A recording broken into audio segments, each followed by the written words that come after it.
Heading बना लो बबुआ, N आवेशों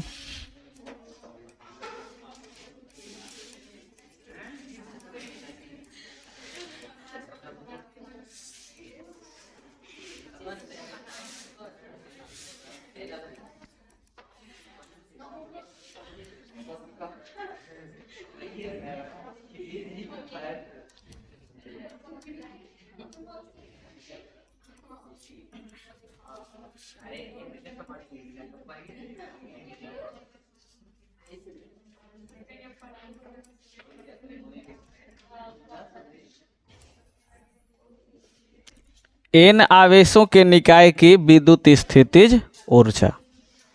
ठीक है ना। देखो ये भी लगभग उसी के जैसा है, क्योंकि वहाँ दो आवेश थे, यहाँ एन आवेश है। देखो बाबू, एन आवेशों के निकाय की स्थितिज ऊर्जा को समझने के लिए, विद्युत स्थितिज को समझने के लिए हम पहले तीन आवेशों के निकाय की बात कर लेते हैं और उसी में एन बढ़ा देंगे, आगे हो जाएगा, है ना। तो पहले बात करते हैं तीन आवेशों के निकाय की स्थितिज ऊर्जा। इसको ध्यान से समझना, जिनको पिछला टॉपिक नहीं समझ में आया होगा वो दो आवेशों के निकाय की विद्युत स्थितिज ऊर्जा वो भी एक बार फिर से देख लेंगे। जिनको समझ में आ गया होगा उनका तो बल्ले बल्ले है, जिनको नहीं समझ में आया होगा पीछे से लल्ले लल्ले हैं, वो भी समझ लेंगे, क्या है ना। बालक देखो, आवाज ना करो। किसी ने कहा है कि शिक्षा वह कुंजी है जिससे दुनिया के सभी ताले खोले जा सकते हैं, और ये कौन कहा था? Doctor B R. अम्बेडकर ने। तो बबुआ, शिक्षा को पहले ग्रहण करो, इसके बाद तुम किसी भी ताले को खोल सकते हो। मतलब चोरी करने के लिए थोड़े नहीं यार, ऐसा नहीं है कि मतलब शिक्षा तुम्हारे पास आ जाएगा तो जा कर के किसी ताले के पास खड़े हो जाओ और बोलो शिक्षा इस ताले को खोल दो,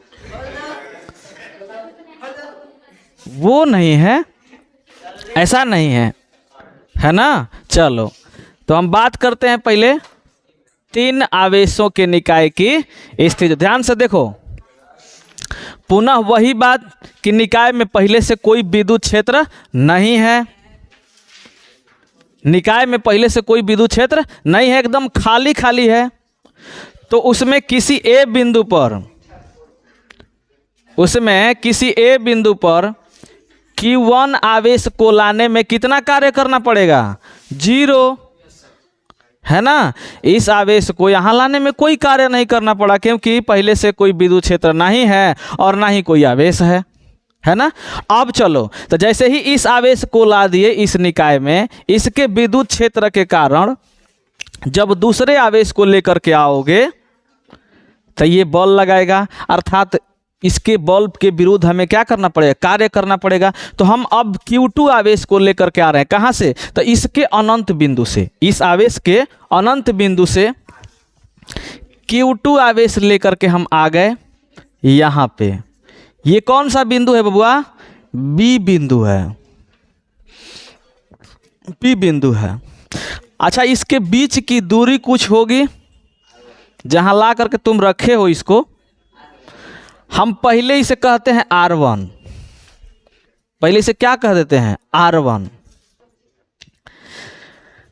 अब तीसरे आवेश को लेकर के आओगे, यही खेल समझना है तुम लोगों को एकदम ध्यान से। तो इस आवेश को लेकर के आए तो वही वाला कार्य करना पड़ा जो पीछे तुम लोग पढ़ चुके हो, है ना। लेकिन जैसे ही तुम तीसरे आवेश को लेकर के आओगे तो बबुआ रे, इस निकाय में दो गो पहले से आवेश है, तो जब तीसरा आवेश को लेकर के आओगे तो इसके विरुद्ध भी कार्य करना पड़ेगा, है कि नहीं है। और इस आवेश के विरुद्ध भी कार्य करना पड़ेगा, बिल्कुल करेंगे ना। तो चलो, तीसरा आवेश को हम यहां ला दिए। अब किसी के मन में संदेह होगा, सर ऐसा त्रिभुज जैसा बन रहा है, हम कोई और चित्र बना सकते हैं क्या? तो बाबू रे, तुम स्वतंत्र भारत के स्वतंत्र नागरिक हो, चित्र टेढ़ा मेढ़ा सोझा कैसे न बना सकते हो, है ना, कोई तकलीफ नहीं है, बस दूरी तुम्हें समझना है। तो बबुआ रे इस बिंदु को हम मान लेते हैं कौन बिंदु, सी बिंदु। ठीक, ए बिंदु, बी बिंदु, सी बिंदु, यहाँ कौन आवेश लेकर के आए हो, Q3 आवेश को लेकर के आए हो। तो बाबू रे इसको लाने में किया गया कार्य तुमको ज्ञात करने के लिए दूरी चाहिए, किसके किसके बीच, तो इसके बीच की भी और इसके बीच की भी चाहिए कि नहीं चाहिए। तो पहले हम इसके बीच की दूरी को हम दर्शा लें, एक ये दूरी और एक ये दूरी, है ना। अब बाबू ध्यान से देखो, ये भी दूरी पहले R कह देते हैं, ये वाला भी R कह देते हैं, लेकिन इसको R1 कहे हैं, तो इसको क्या R2 कह दें। अच्छा R2 कहेंगे, 2 और किसके बीच है, Q2 आवेश Q3 के बीच, तो हम इसको 2,3 कह देते हैं। इसको हम क्या कह दिए, ओ माय गॉड, ये क्या है। अच्छा ये जो दूरी है Q1 और Q2 के बीच है, तो इसको हम R12 कह देते हैं। क्या कह दिए, R12।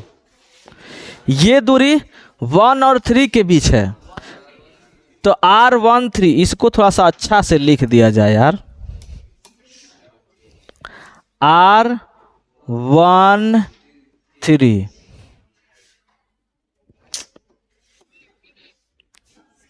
R13, क्या इसको R31 भी लिख सकते हो, लिख सकते हो। क्या इसको R32 भी लिख सकते हो, लिख सकते हो। क्या इसको R21 भी लिख सकते हो, लिख सकते हो, क्योंकि उसी के बीच है। बस अब कुछ भी नहीं करना है, वही वाला नियम लगाना है जो पहले लगाए थे। पहले क्या कहोगे, तो Q1 आवेश को बिंदु A तक लाने में किया गया कार्य W1 बराबर 0। अब Q2 आवेश को Q1 के अनंत बिंदु से B बिंदु तक लाने में किया गया कार्य W2 बराबर Q2 गुणे, बहुत बढ़िया है कि नहीं है। शुरुआत किया जाए,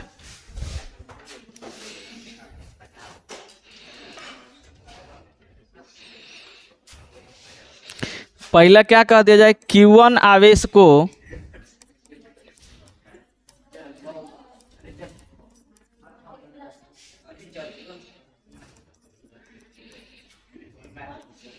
बिंदु A तक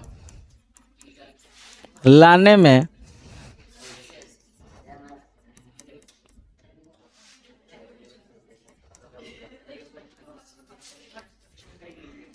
किया गया कार्य W1 इज इक्वल टू 0। पहले इस आवेश को लेकर के आए तो कितना कार्य करना पड़ा, 0। आगे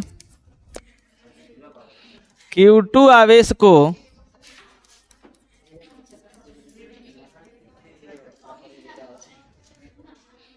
अनंत से बिंदु B तक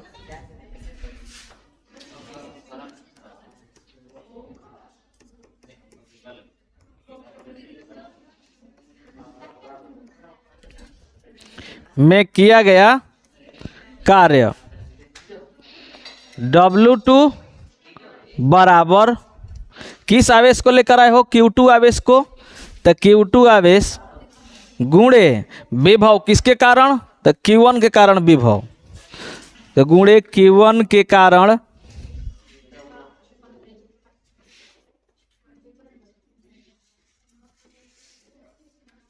ठीक है। मान रखेंगे तो कितना आएगा बबुआ, आएगा के Q1 Q2 बटा में R12। थोड़ा सा एक स्टेप डायरेक्ट लिख दिए, किसी को कोई दिक्कत नहीं ना, किसी को कोई समस्या नहीं। अब आगे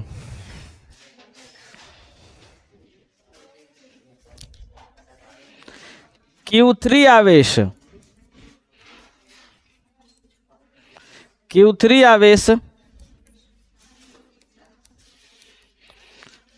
आवेश को लाने में किया गया कार्य, इसको क्या कह देंगे बबुआ, W3। और W3 बराबर किस आवेश को लेकर आए हो, Q3 आवेश को। तो Q3 आवेश गुणे विभव किसके कारण, Q2 के कारण विभव और Q1 के कारण विभव। भाई दोनों के कारण विभव है कि नहीं है। तो Q1 एवं Q2 के कारण विभव। अब बताओ तो बबुआ, Q1 के कारण विभव इस बिंदु पर कितना होगा, Q1 के कारण विभव इतना इस बिंदु पर। सपना जी बताइए तो फटाक से ना, इस Q1 आवेश के कारण इस बिंदु पर C बिंदु पर विभव कितना होगा।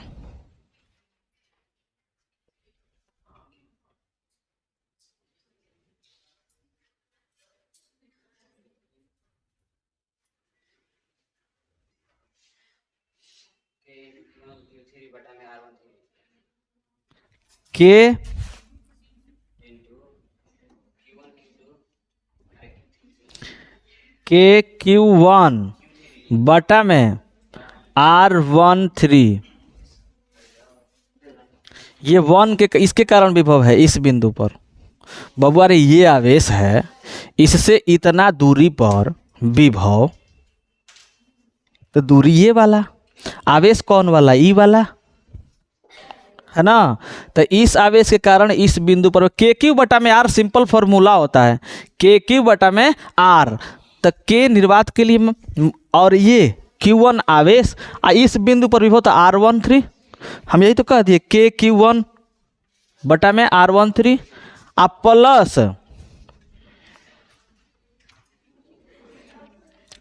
प्लस। अच्छा ये बताओ कि दोनों को जोड़ेंगे तभी ना कुल विभव को ज्ञात कर पाएंगे हम, क्योंकि विभव अदिश राशि है, डायरेक्टली जोड़ दो, किसी प्रकार की कोई समस्या नहीं होगी। तो इस आवेश के कारण इस बिंदु पर विभव इस बार वही होगा सेम टू सेम, लेकिन मान जो है बदल जाएगा Q2 अब बटा में दूरी R23, यही होगा। बताओ इस लाइन को समझने में किसी को दिक्कत हो तो कहो एक बार। हमने बोला कि इस बिंदु पर इस आवेश को जब तुम लेकर के आए Q3 आवेश को, तो ऑलरेडी इस निकाय में दो आवेश था, एक आवेश Q1 और दूसरा आवेश Q2।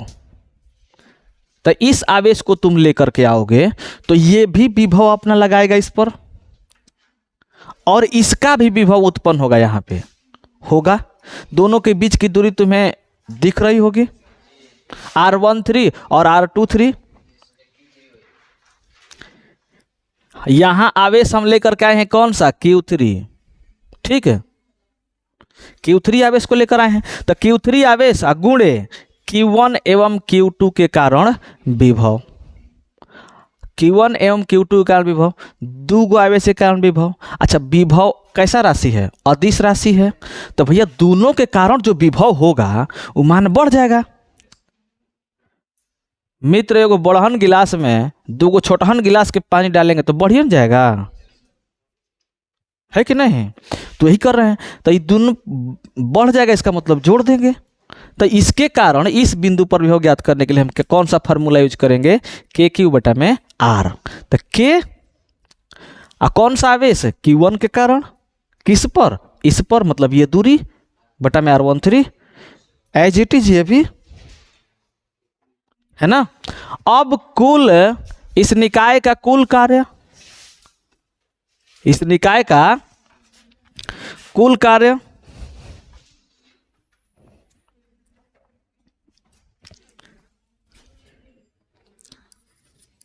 इस निकाय का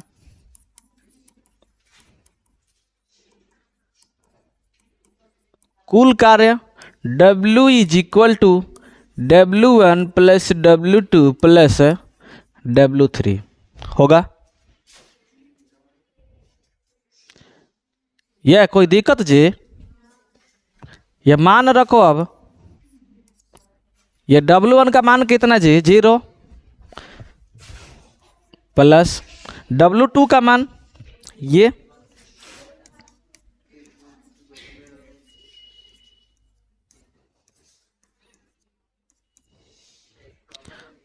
ये वाला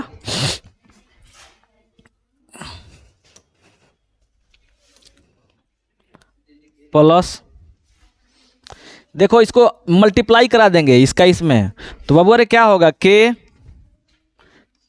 Q1 Q3 बटा में R13 प्लस के Q2 Q3 होगा बटा में R23 होगा कि नहीं होगा, अर्थात W बराबर, अब जीरो को हटा दिया जाए, के Q1 Q2 बटा में R12 प्लस के Q1 Q3, के कॉमन निकाल दीजिए क्या बबुआ, के कॉमन निकाल देते हैं, के इसमें भी है, के इसमें भी है, के इसमें भी है, हैं? तो यहाँ से कॉमन निकालेंगे,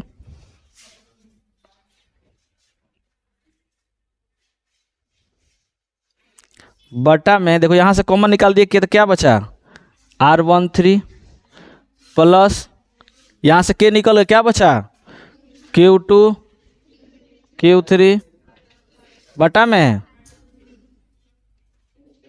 R23, ये आ गया कार्य। यही कार्य निकाय की स्थितिज ऊर्जा के रूप में संचित हो जाएगी। तो यहाँ एक लाइन अपने से लिख लेना कि यही किया गया कार्य निकाय की स्थितिज ऊर्जा के रूप में संचित हो जाएगी। अतः U बराबर यही बात, के Q1 Q2 बटा में R12 प्लस Q1 Q3 बटा में R13 प्लस Q2 Q3 बटा में R23। ये है किसके कारण, तीन आवेशों के निकाय के कारण। लेकिन हमें जानना है कितने आवेश के कारण, n आवेशों के कारण। अब देखो थोड़ा सा एकदम ध्यान से तनके साथ देख लेना एक बार एकदम बारीकी से, क्या हो रहा है यहाँ पर। तीन गो आवेश लिए थे अभी, तो देखो पहला 1 2, दूसरा 1 3,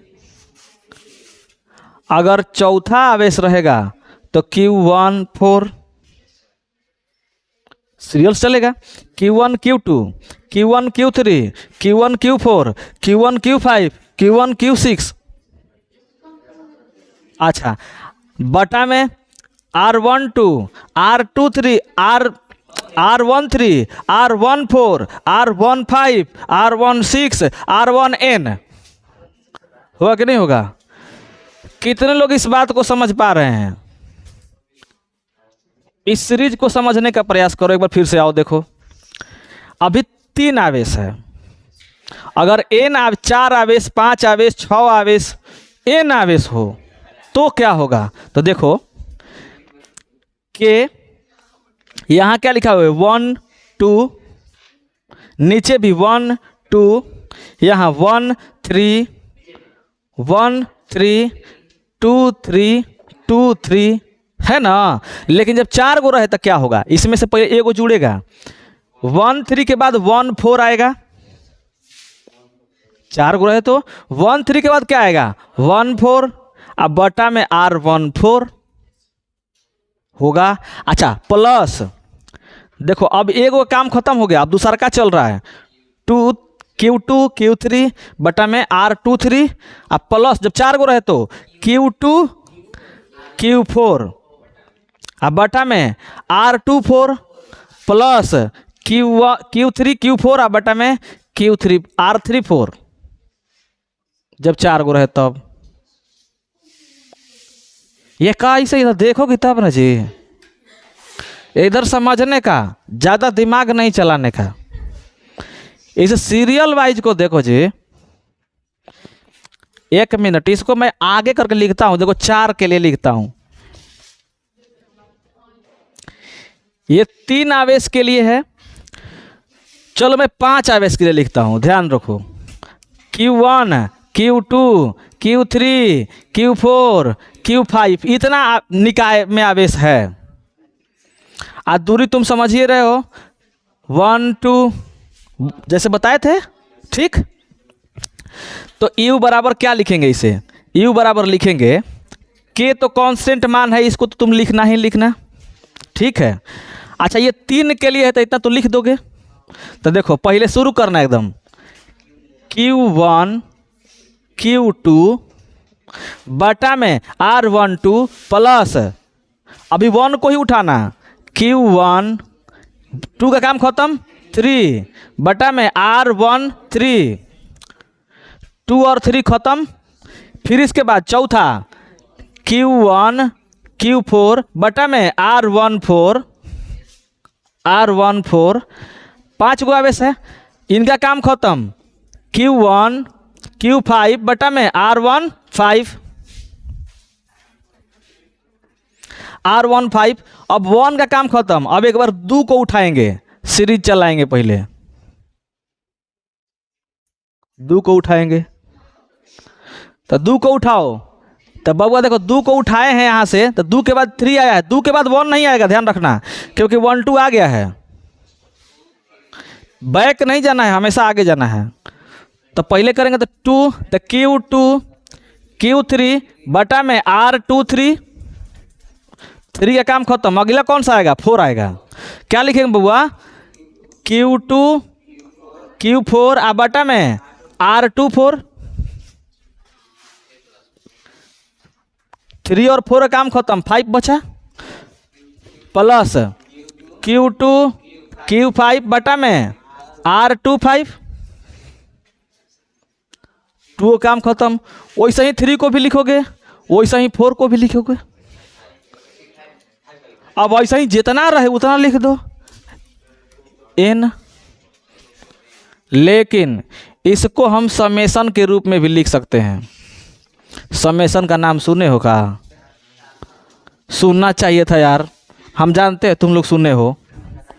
कहाँ, 10वीं क्लास में जब आप लोग संख्यांकी पढ़ रहे होंगे तो एक हाइसन चिन्ह आया होगा, ऐसा एक चिन्ह आया होगा, यस, ये समेशन होता है।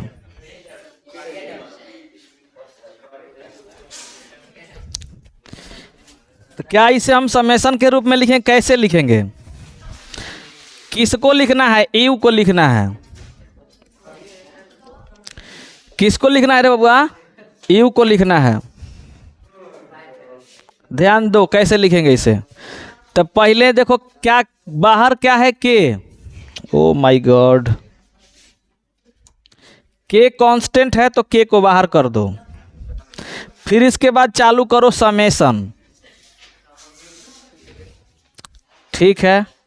अब देखो कितना तक मान यहाँ जाना है, 3 तक, तो ऊपर लिखो 3, कितना तक मान को लेकर जाना है, ध्यान से, एकदम बिल्कुल ध्यान से, क्योंकि अगर एक बार पल्ले नहीं पड़ा तो कतनों बार अपने से ट्राई करो, खूब समझने का प्रयास करोगे तो हो सकता है कि तनी मनी बुझा जाए, लेकिन अगर मेरे द्वारा समझ गए तो शायद समझ पाओ, इसलिए ध्यान से सीखो। पहले 3 के लिए बता रहे हैं, फिर इसके बाद n के लिए बता देंगे, एकदम समेशन के रूप में। देखो कहाँ तक हमें जाना है, 3 तक, तो 3 को क्या रख दिए, ऊपर रख दिए। अब देखो इसमें देखो कौन कौन सा मान है, एगो 1 है, एगो 2 है, फिर 1 है, 3 है, मतलब इसमें 2 गो मान बदल रहा है, 2 गो मान बदल रहा है। तो हम क्या करते हैं कि यहाँ कर देते हैं एगो i एगो j, कर देते हैं एगो i और एगो j। तो i के मान, i का मान, इसको मानते हैं i पहला वाला के, तो i बराबर पहला मान कितना है, 1। i का पहला मान क्या है, 1 है। अब बताओ तो j का पहला मान कितना है, 2 है। तो यहाँ कह दो j is not equal to i, j is not equal to i। अब बस यहाँ पे लिख दो qi qj बटा में आर आई और आर जे, आर आई जे। अभी नहीं बुझाया होगा, अब इसका मान रखोगे ना तब बुझा जाएगा एकदम हड़ाक से फड़ाक से। आओ दिखाते हैं कैसे इसका मान रखते हैं समेशन का। देखो बाबू, हई हेतनीय में ये इतना शॉर्ट रूप ही हाथना बड़े गो मान को बता दिया। आ इतना बड़े गो कतनो बड़े गो मान रहे हेजा एन लिख दो, इतना छोटा ही इतना बड़े को विस्तृत रूप को दिखाएगा समेशन को। देखो चलो कैसे रखेंगे मान।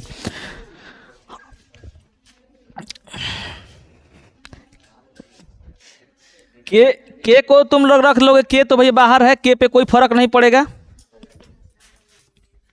अब आ जाओ मान रखो। चलो देखो, पहला मान रखेंगे आई बराबर क्या, 1। तो यहाँ आई बराबर 1, तो अर्थात Q 1 1।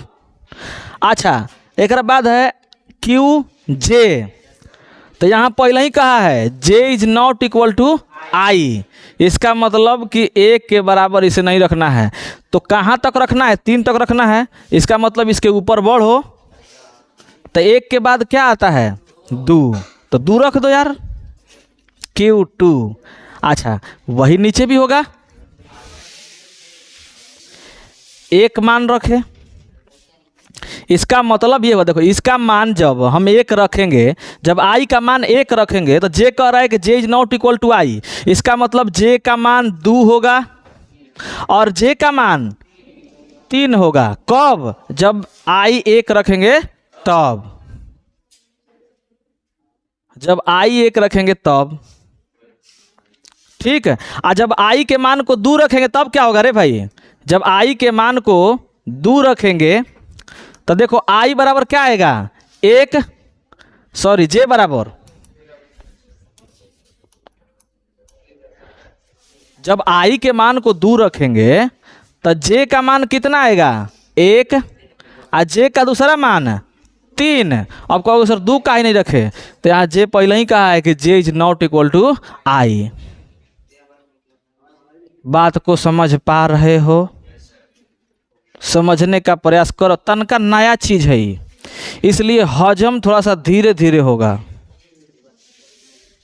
आई नो, हम जानते हैं कि तुम लोग के लिए ये नया है, लेकिन इतना भी नया नहीं है जितना तुम लोग को लग रहा होगा। ये सीखना था 10वीं क्लास में, लेकिन तुम लोग सीखे ही नहीं होगा। आप देखो, अब आई के मान जब 3 रखेंगे बबुआ, तो जे का मान क्या आएगा, जे का मान एगो 1 होगा और दूसरा जे का मान 2 होगा। तो हम आई के मान 1 रखे हैं, तो जे के मान 2 रखे। आई के एगो और ही मानता है, आई के एक मान 1 रखे तो जे के मान तीनों तो रखेंगे, R13 रख दिए, प्लस अब इसके बाद आई के मान दूसरा क्या रखोगे 2 रखोगे, आई के मान 2 रखोगे तो Q2, जब आई के मान 2 रखोगे तो जे का मान 3 बटा में R23, ठीक है। अच्छा, अब ये तो सीरियल से हो गया। अच्छा, आई के मान रखे 1 को, अगर जे के मान को भी 1 रखते तब क्या होता, अगर जे के मान को भी 1 रखा जाए तब क्या होगा। तब इसीलिए देखो हम यहाँ पे आई बराबर सिर्फ 1 लिखे हैं, जे बराबर 1 नहीं लिखे हैं। अगर जे बराबर भी 1 लिखते तो हम लोग को लिखना पड़ता जे बराबर 1, आई बराबर 2, आई बराबर फिर आई बराबर 3, ठीक है ना। कुछ लोग कोई बात समझ में नहीं आ रहा होगा, हम जानते हैं।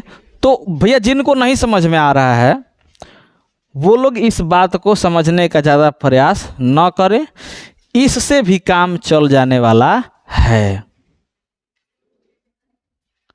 ठीक है ना। इससे भी काम चल जाने वाला है। जितना तक आवेश को तुम्हें मन करे उतना आवेश का मान तुम लोग आसानी से एकदम क्या कर सकते हो, लिख सकते हो, है ना, ये है ना आसान, बस बढ़ाते जाओ जितना मन करे उतना।